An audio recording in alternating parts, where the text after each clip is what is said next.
Welcome to ZenLight 8. Your journey to mindfulness and wisdom starts here.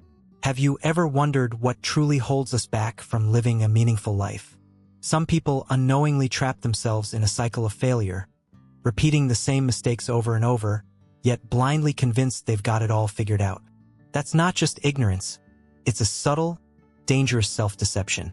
The ancient Stoics saw through this illusion, teaching us that real wisdom begins the moment we confront our own limits. Stick around as we dive into 4 telltale signs of a foolish mind and how to break free from them, inspired by the timeless insights of Stoic philosophy. Let's awaken the wiser version of ourselves.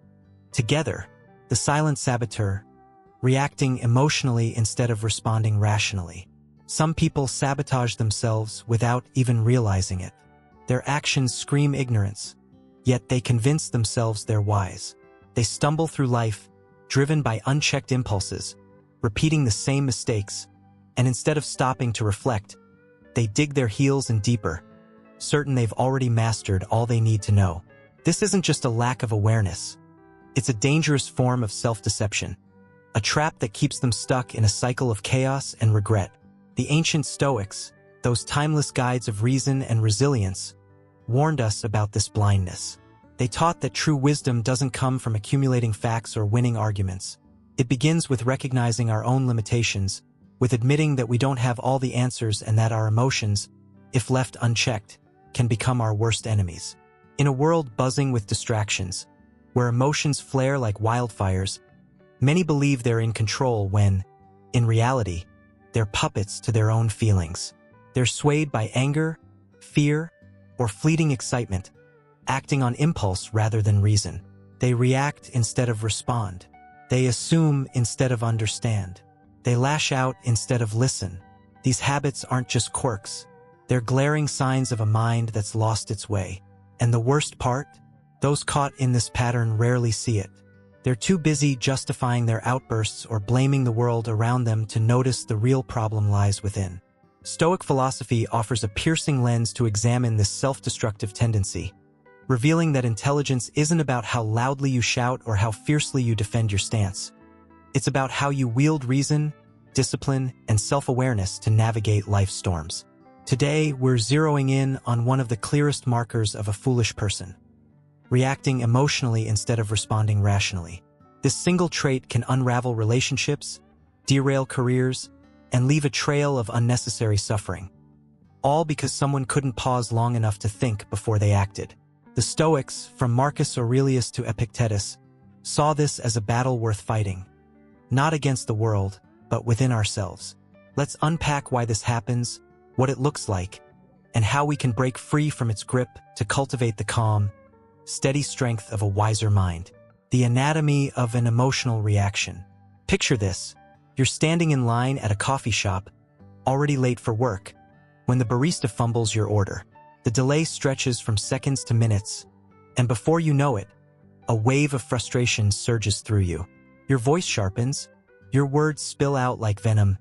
Can't you do your job faster? And suddenly, you're the one everyone's staring at, not the barista. Later, you shrug it off. I was stressed. It's not my fault. But is that true? Or did you just hand over control of your mind to a fleeting emotion, letting it dictate your actions and tarnish your day? This is what reacting emotionally looks like: an impulsive, unfiltered burst of feeling that overrides reason. It's the coworker who snaps at a teammate over a missed deadline instead of addressing the issue calmly. It's the parent who yells at their child for spilling juice instead of teaching them how to clean it up. It's the driver who honks and curses at traffic instead of accepting what they can't change. In each case, the pattern is the same.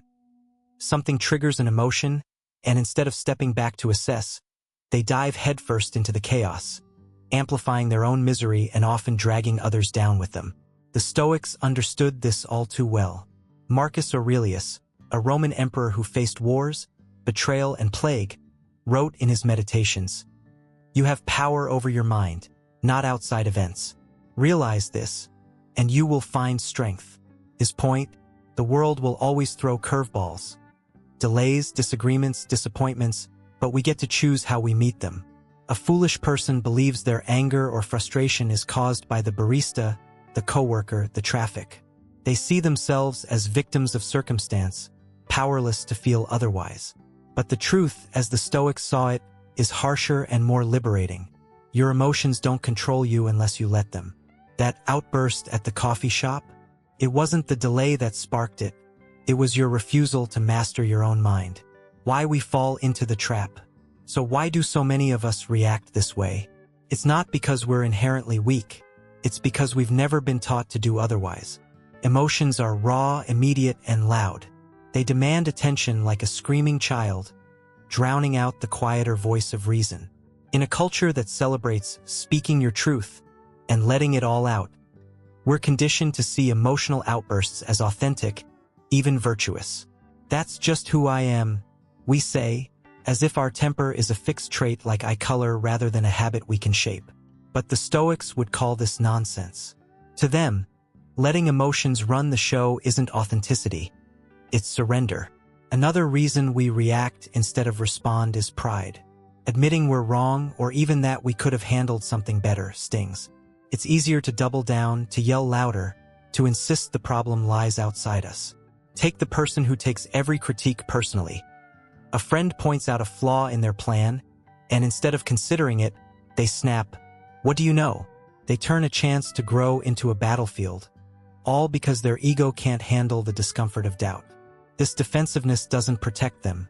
It isolates them, making them brittle and unapproachable. Then there's the illusion of urgency. When emotions flare, they trick us into thinking we must act now, shout, cry, storm off, lest the moment slips away. But how often does that urgency hold up? How many arguments, ruined days, or rash decisions could have been avoided with a single pause, a deep breath, a moment to think? The foolish person doesn't see this. They're too caught up in the heat of the moment to realize they're forging their own chains. The cost of emotional reactivity. This isn't a harmless flaw, it's a wrecking ball. Reacting emotionally doesn't just burn bridges. It scorches the ground beneath your feet. Consider the coworker who explodes at a teammate. The deadline's still missed, but now trust is broken, collaboration stalls, and resentment festers. Or the parent who yells at their child, what's gained? A fleeting release of frustration, traded for a lesson in fear instead of love. Even in solitude, the damage compounds.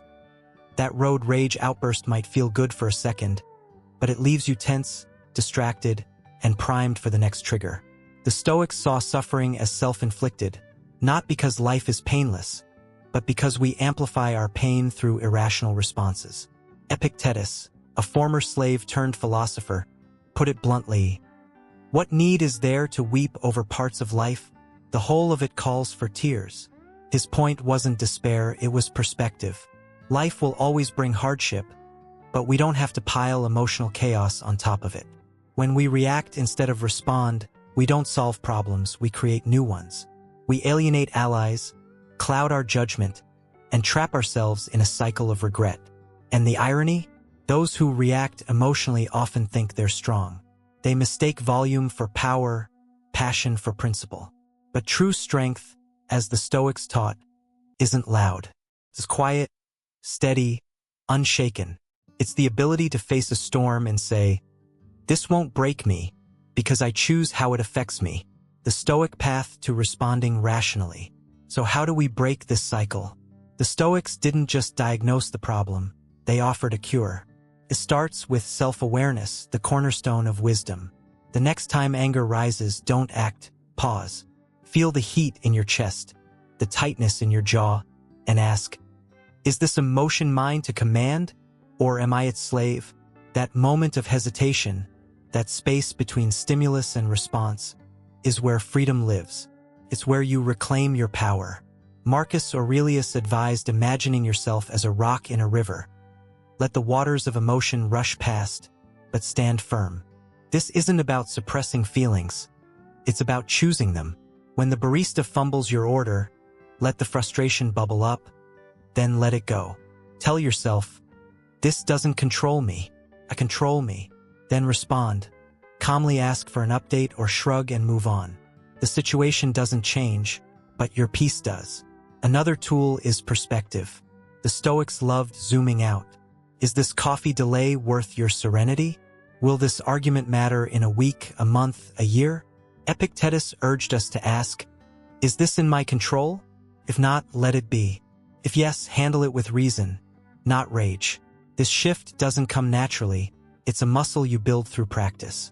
Start small. The next time someone cuts you off in traffic, breathe instead of curse.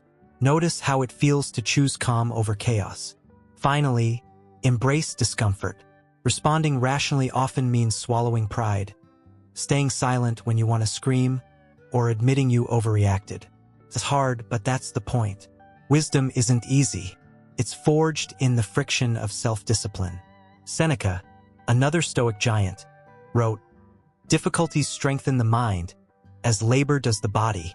Each time you choose reason over reaction, you grow stronger." The reward of mastery.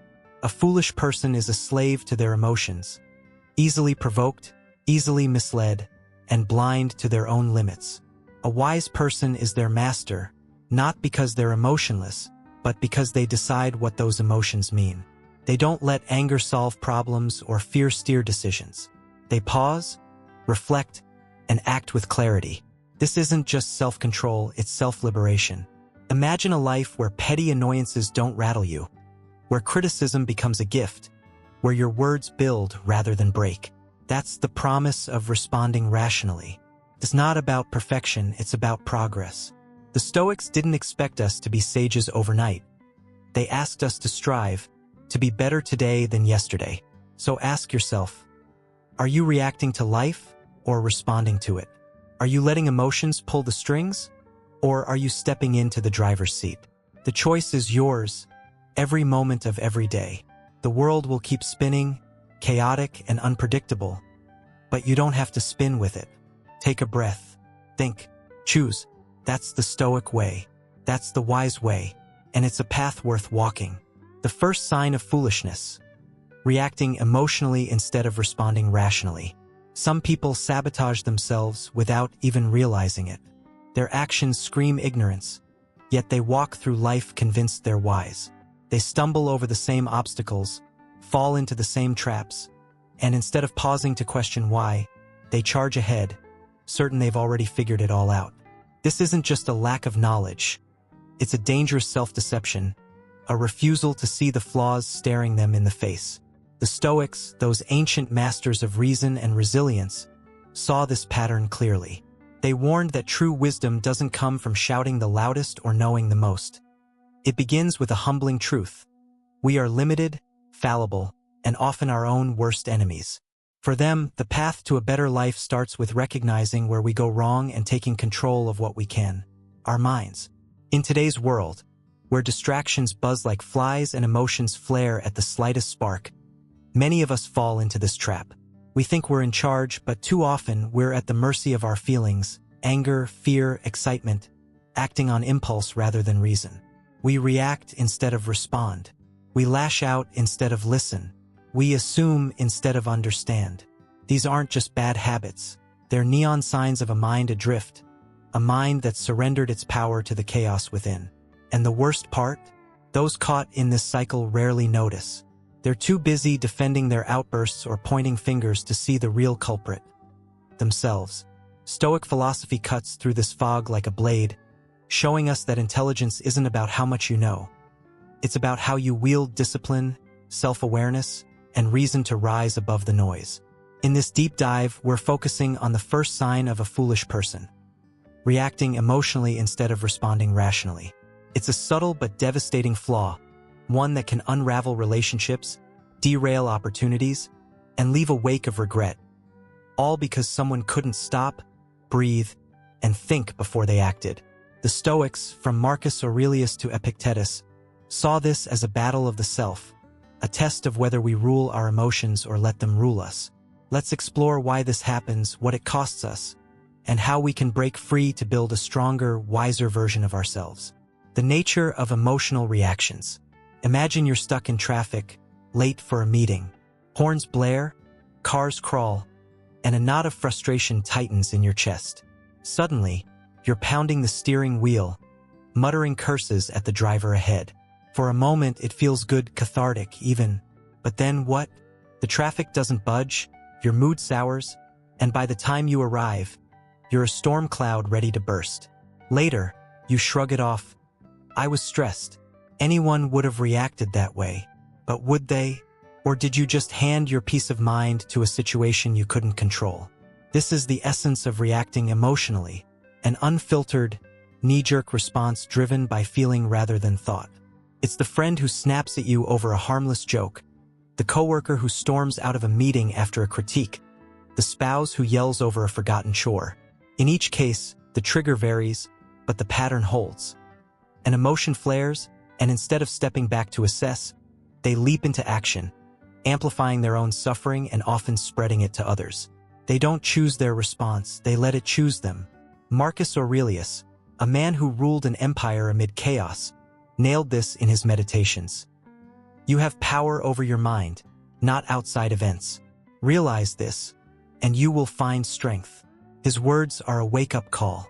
The traffic, the joke, the critique, they're just events, neutral until we color them with meaning. A foolish person believes their anger or fear is inevitable, forced upon them by the world. But the Stoics saw deeper. It's not the event that sparks the outburst. It's our failure to govern ourselves. That road rage, it wasn't the cars, it was you choosing chaos over calm.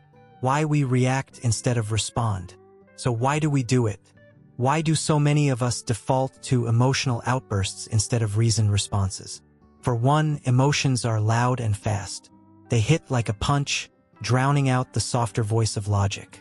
Anger demands you shout now. Fear insists you run now. Excitement pushes you to act now. In a society that often praises being real or letting it out, we're taught that bottling up feelings is weak, that venting is strength. That's just how I am, we say, as if our temper is carved in stone rather than a choice we can mold. But the Stoics would scoff at this. To them, letting emotions steer the ship isn't honesty. It's laziness. Pride plays a role, too. Pausing to think before reacting means admitting we might not have all the answers, that we could be wrong. That stings. It's easier to explode, to insist the problem is out there, the rude cashier, the annoying colleague, than to look within. Take someone who takes everything personally. A friend suggests a better way to do something, and they bristle. Are you saying I'm stupid? Instead of hearing advice, they see an attack. Their ego turns a chance to learn into a fight, all because they can't bear the discomfort of doubt. Then there's the trap of urgency. Emotions trick us into thinking action is immediate or we'll lose control. If you don't yell at the cashier, they'll never learn. If you don't snap back at the critic, they'll walk all over you. But how often does that hold up? How many blow-ups could have been avoided with a single breath, a moment to ask, is this worth it? The foolish person doesn't see this. They're too swept up in the rush to realize they're forging their own shackles. The high price of emotional chaos. This isn't a minor quirk, it's a wrecking ball. Reacting emotionally doesn't just strain relationships. It fractures them. Picture the friend who lashes out over a joke. The moment passes, but the sting lingers, trust erodes, and next time, you hesitate to speak. Or the coworker who storms out. Productivity stalls, resentment brews, and teamwork crumbles. Even alone, the damage piles up. That traffic tantrum might feel good for a second, but it leaves you tense, distracted, and primed for the next flare-up. The Stoics saw suffering as self-inflicted, not because life is easy, but because we make it harder than it needs to be. Epictetus, who rose from slavery to wisdom, said, "Men are disturbed not by things, but by the views they take of them."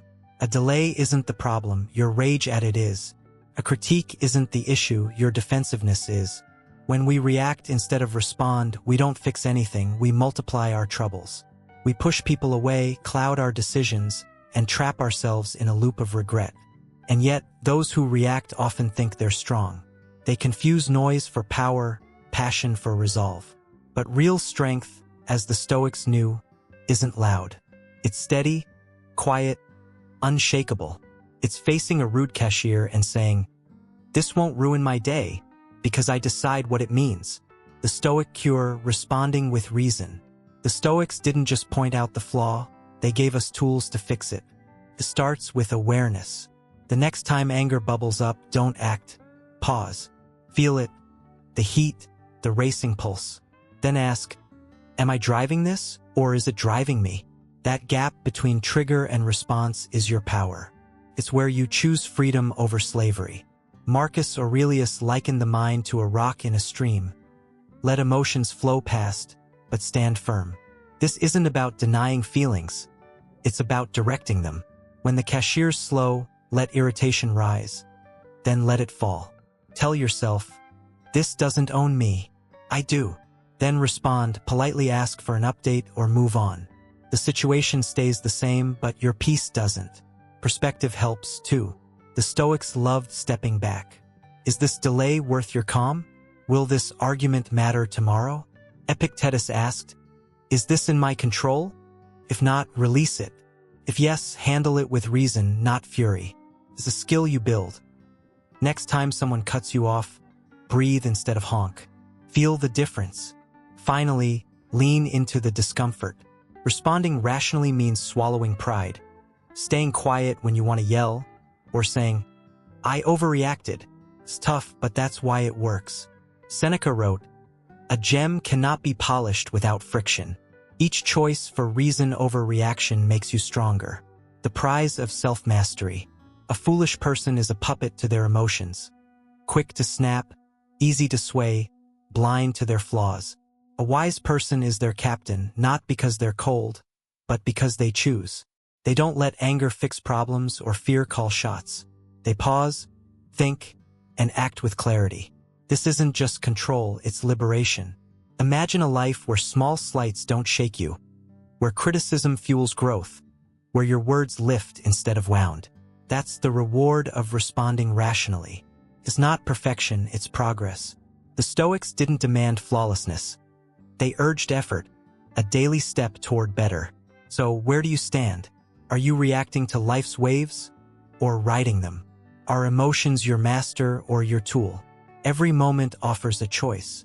The world won't stop spinning, but you can stop spinning with it. Breathe, think, choose. That's the Stoic way. That's the wise way, and it's yours to claim. The second sign of foolishness, refusing to learn from mistakes. Some people sabotage themselves without even noticing. Their lives are a loop of missteps and stumbles, yet they march on, blind to the patterns they weave. Their actions betray ignorance, but they cling to the illusion of wisdom, convinced they've got it all figured out. This isn't just a lack of smarts. It's a stubborn, self-inflicted wound, a refusal to face the mirror and see where they've gone wrong. The Stoics, those ancient architects of resilience, saw this flaw clearly. They taught that true intelligence isn't about never failing. It's about what you do with failure. Wisdom begins when we admit we don't know everything, when we stop pretending and start growing. In a world that moves fast and forgives little, many of us fall into this trap. We repeat the same mistakes. Overdrawn bank accounts, broken promises, heated arguments. Yet instead of pausing to reflect, we point fingers. It's the economy's fault, the boss's fault, the partner's fault, never ours. We double down, expecting different results from the same tired playbook. This isn't just denial. It's a rejection of reality itself. And the worst part? Those stuck in this cycle rarely see it. They're too busy building excuses to notice they're building their own prison. Stoic philosophy shines a harsh light on this tendency, revealing that growth isn't about how much you know. It's about how willing you are to learn, especially from the moments you'd rather forget. Today, we're digging into the second sign of a foolish person, refusing to learn from mistakes. It's a quiet destroyer, one that keeps people stagnant, trapped in a life of their own making, all because they won't look back and ask, what could I have done better? The Stoics, from Epictetus to Seneca, saw failure not as a dead end but as a teacher. Let's explore why this refusal takes root, what it costs, and how we can break free to forge a wiser, stronger path. The cycle of repetition. Picture this: you've overspent again. The credit card bill lands and panic sets in. You swear it's the last time until the next sale, the next impulse buy, and the cycle spins on. When the debt piles up, you don't ask, why do I keep doing this? Instead, you blame the cost of living, your low salary, the ads that lured you in. Sound familiar? It's not just money. It's the friend who keeps picking toxic partners, then cries, "All men are the same." It's the worker who misses deadlines, then grumbles about unclear instructions. In each case, the mistake repeats, but the lesson stays unlearned. This is what refusing to learn from mistakes looks like. A stubborn rerun of failure with no rewrite. The foolish person doesn't see their role in the script. They trip over the same stone, curse the ground, and walk on, never wondering why they didn't step aside. Epictetus, a Stoic who rose from slavery to sage, cut to the core of this. It is impossible for a man to learn what he thinks he already knows. His words sting because they're true. If you believe you've got nothing to learn, if you're too proud to admit you're part of the problem, you're stuck. Ignorance isn't the absence of knowledge. It's the arrogance that blocks you from seeking it. Why does this happen? Pride is a big culprit. Looking at our failures means facing our flaws, and that's uncomfortable. It's easier to say, "The world screwed me over," than, "I screwed myself." Then there's laziness. Reflection takes effort, change takes work, and blaming others is a shortcut. Add in a dash of delusion, convincing yourself the outcome will change without changing the input, and you've got a recipe for stagnation. The foolish person doesn't just miss the lesson, they reject it outright. The roots of refusal. Let's break it down. Imagine someone who keeps fighting with their spouse over the same issue, say, forgotten chores. Each argument ends in shouts, slammed doors, and silence. Afterward, they stew. They never listen. They don't care. But do they ever ask, "What am I doing to fuel this?" No. They replay the script, nag, yell, sulk, expecting peace to magically appear. It doesn't. Why? Because they won't look at their own lines. They won't see that nagging breeds resentment, that yelling drowns out understanding. They're too busy playing victim to rewrite the scene. This refusal often stems from a fear of accountability. Admitting you're wrong or even partly at fault means owning the mess. It's safer to externalize it. If my spouse cared, this wouldn't happen. If my boss explained better, I'd succeed. If the economy wasn't trash, I'd save money. These excuses feel good, they shield the ego, but they're chains. They keep you tethered to the same mistakes, the same pain, because you've handed over your power to change. Epictetus saw this as a trap of pride. If you think you already know enough, you've closed the door to growth. The foolish person assumes their way is right, even when the evidence, debt, loneliness, failure, piles up against them. They mistake stubbornness for strength, digging in when they should pivot. Meanwhile, life keeps teaching the same lesson, louder each time until they listen or break. The heavy toll of stagnation. This isn't a harmless quirk. It's a life sentence. Refusing to learn from mistakes doesn't just stall progress. It builds a wall between you and the life you could have. That overspender, they're not just broke. They're stressed, ashamed, and stuck in a job they hate to pay off debts they didn't need. The friend with toxic partners, they're not just single, they're wounded, distrustful, and blind to their own patterns. The worker who misses deadlines, they're not just overlooked. They're passed over, resentful, and drifting further from their potential.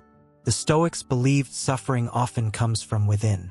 Seneca, a Stoic statesman, wrote, "A gem cannot be polished without friction, nor a man perfected without trials." Failure isn't the enemy, it's the chisel. But when you dodge the lesson, you don't get polished, you get battered. Each unlearned mistake is a missed chance to grow, a brick in a wall of regret.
relationships fray, opportunities fade, and the truth slips further out of reach.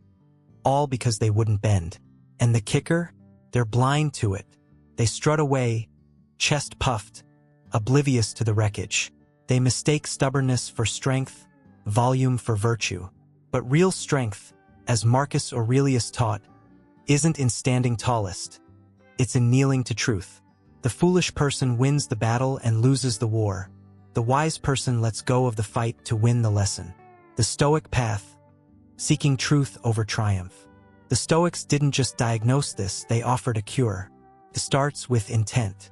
Before you argue, ask, am I here to learn or to win?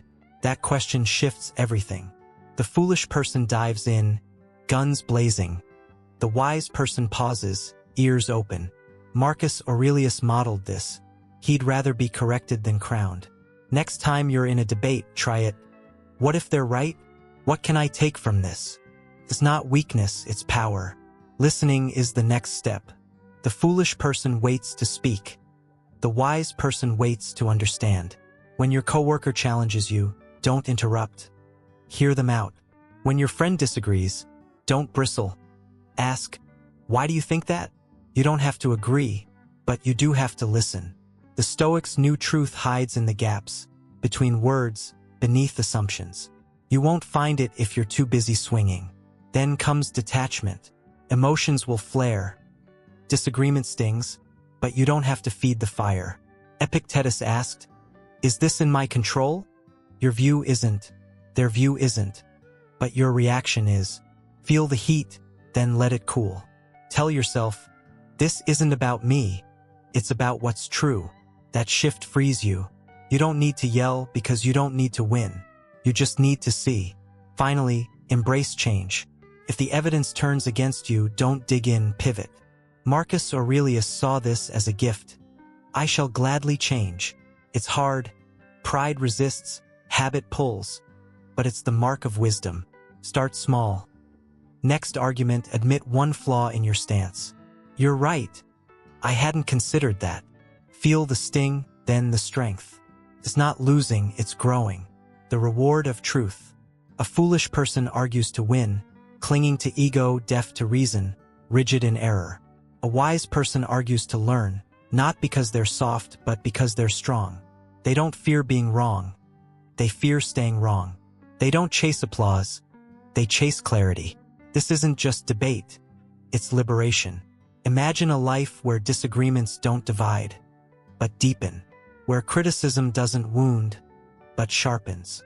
Where your mind stays open, not locked. That's the prize of seeking truth. It's not about always being right. It's about always getting closer. The Stoics didn't demand perfection. They urged pursuit. One question, one pause, one shift at a time. So where do you stand? Are you fighting for pride or searching for truth? Are you a warrior of ego or a student of life? Every clash offers a choice. Defend the castle or open the gate. The Stoics chose the latter, and so can you. Listen, reflect, change. That's the wise way. That's your way forward. The fourth sign of foolishness, repeating mistakes without growing. Some people sabotage themselves without ever seeing it. They drift through life, caught in a loop of their own missteps, yet they wear a mask of confidence, certain they're on the right path. Their actions whisper ignorance, but they hear only wisdom in their own echo. This isn't just a lack of skill. It's a quiet refusal to evolve, a rejection of the lessons staring them down. The Stoics, those timeless guides of reason and resilience, understood this trap well. They taught that true growth doesn't come from avoiding failure. It comes from embracing it, from mining its depths for the tools to rise stronger.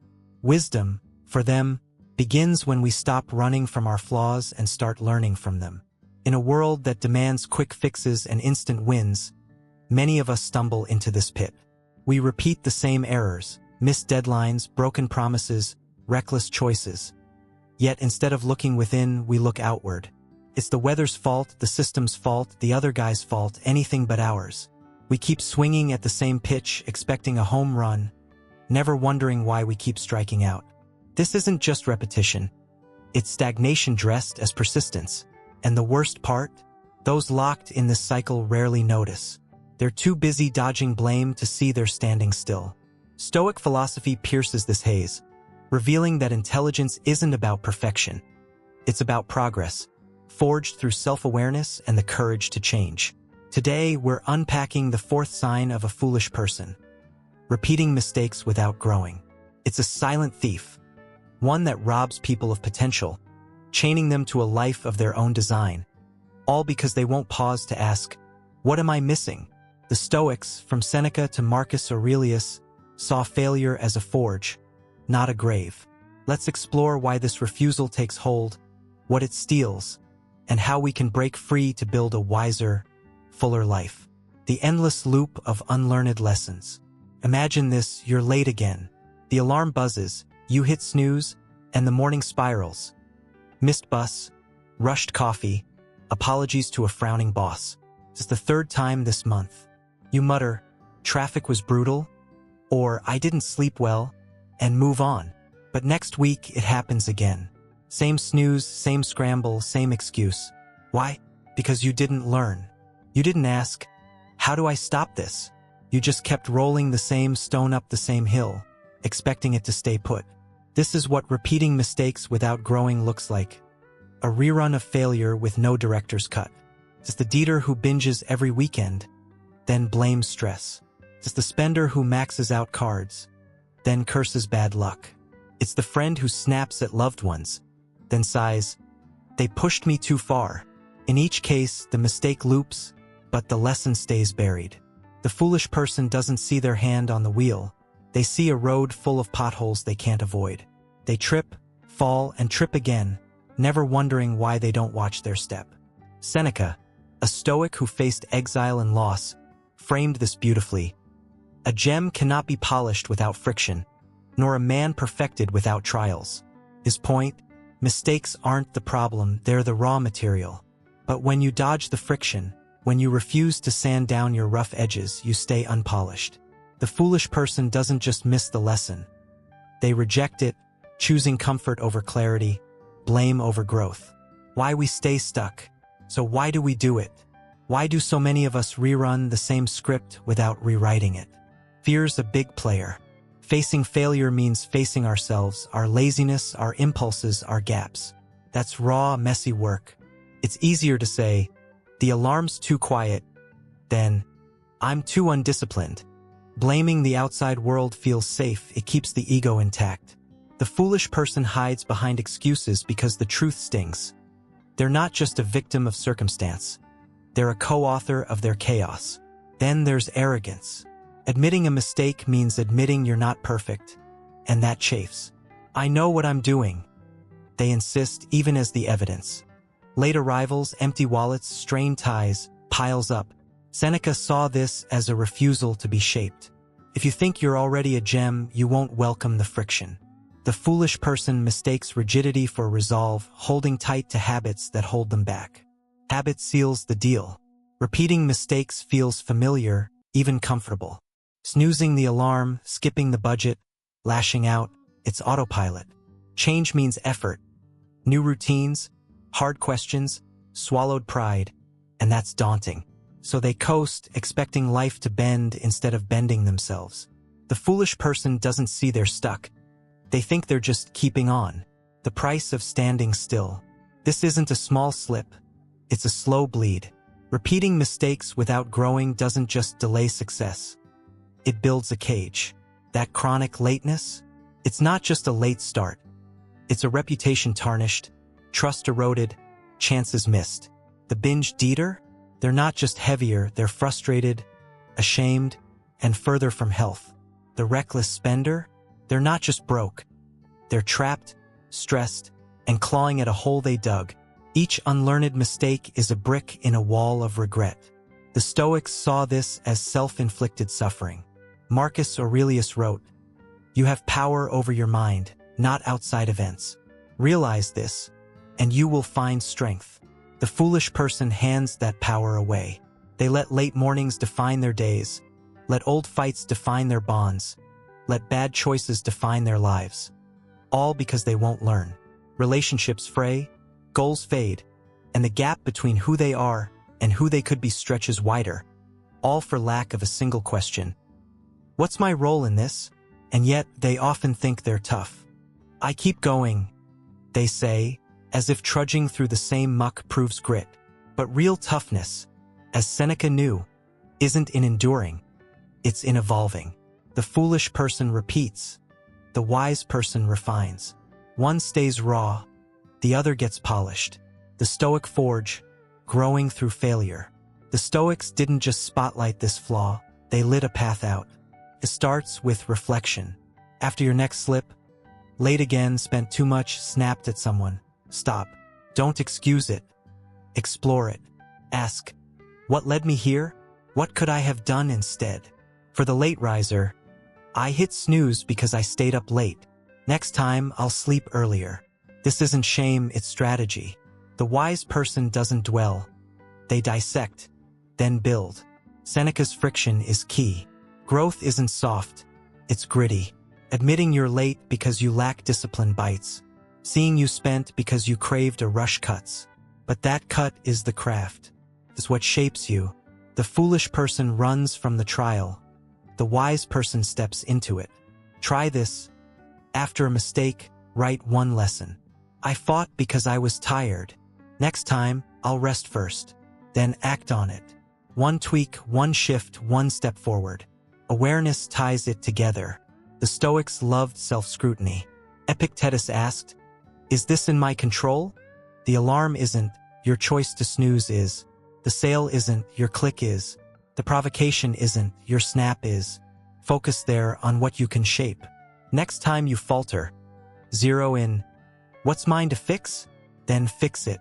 The wise person doesn't curse the stone. They step over it. The gift of growth.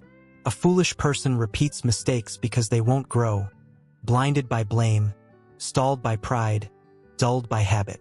A wise person turns failure into a forge, not because they're perfect, but because they're willing. They don't fear the fall. They seek the rise. They don't dodge the mirror. They study it. This isn't just survival, it's thriving. Imagine a life where lateness doesn't haunt you because you've learned discipline. Where debt doesn't bind you because you've learned restraint. Where fights don't break you because you've learned calm. That's the reward of growing through mistakes. It's not about never tripping, it's about standing taller each time. So where are you? Are you replaying the same scene or rewriting it? Are you stuck in the loop or breaking it? Every mistake offers a choice. Repeat the past or shape the future. The Stoics chose the latter, and so can you. Pause, learn, grow. That's the wise way. That's your way up. In the end, the line between wisdom and foolishness isn't drawn by raw intelligence. It's etched by awareness. A foolish person sabotages themselves not because they lack potential, but because they're blind to their own flaws. They let emotions steer their course, crashing through life on impulse rather than reason. They argue to prop up their ego, not to uncover truth, turning every discussion into a battlefield of pride. They repeat the same mistakes over and over, pointing fingers at the world instead of looking within. This isn't just ignorance, it's a choice, a refusal to grow that keeps them tethered to a smaller, dimmer version of who they could be. The wise, though, walk a different road. They master themselves not because they're immune to feelings, but because they choose how to wield them. They learn from every stumble, seeing failure not as a wound but as a teacher. They seek truth over triumph, bending their beliefs to fit reality rather than twisting reality to fit their pride. And they never stop improving, not out of perfectionism, but out of a quiet hunger to be better today than they were yesterday. This is the Stoic way, a philosophy that reminds us wisdom isn't a gift dropped in your lap. It's a journey, carved through discipline, reflection, and the courage to change. So where do you stand? Are you drifting through life, caught in the traps of foolishness? Or are you stepping toward wisdom with every choice?